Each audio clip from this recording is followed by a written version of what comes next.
অনেক জল্পনা-কল্পনা শেষে অবশেষে মাঠে গড়িয়েছে বাংলাদেশ প্রিমিয়ার লিগ বিপিএলের দ্বাদশতম আসর। আর এই টুর্নামেন্ট শুরুর একদিন আগেই চট্টগ্রাম রয়্যালসের অংশগ্রহণ নিয়ে ছিল অনিশ্চয়তা। তবে নানা অনিশ্চয়তা সত্ত্বেও আজ ম্যাচ খেলেছে চট্টগ্রাম রয়্যালস। নিজেদের প্রথম ম্যাচেই শক্তিশালী নোয়াখালী এক্সপ্রেসকে ৬৫ রানের বড় ব্যবধানে হারিয়ে আসর শুরু করেছে চট্টগ্রাম রয়্যালস। সিলেট আন্তর্জাতিক ক্রিকেট স্টেডিয়ামে বিপিএলের প্রথম ম্যাচে মাঠে নামার আগে চট্টগ্রাম রয়্যালসের চারপাশে ছিল অনিশ্চয়তা আর অস্থিরতা।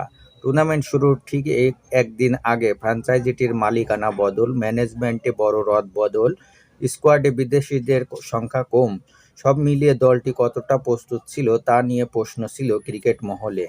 তবে মাঠে নামার পর সেই সব প্রশ্নের জবাব শেখ মেহেদীরা দিয়েছেন ব্যাটে বলে। এদিন টস জিতে প্রথমে ব্যাট করার সিদ্ধান্ত নেয় চট্টগ্রাম রয়্যালস। ইনিংসের শুরু থেকেই এক প্রান্ত আগলে রেখে খেলতে থাকেন পাকিস্তানি ওপেনার তাহির বেগ।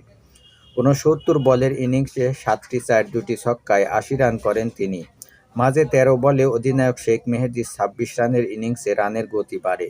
শেষ পর্যন্ত ২০ ওভারে ৬ উইকেট হারিয়ে ১৭৪ রানের সংগ্রহ দাঁড় করায় চট্টগ্রাম রয়্যালস। লক্ষ্যতারায় খেলতে নেমে শুরুটা আশানুরূপ করতে পারেনি নোয়াখালী এক্সপ্রেস। উদ্বোধনী জুটি ভাঙতেই নিয়মিত বিরতিতে উইকেট হারাতে থাকে নোয়াখালী।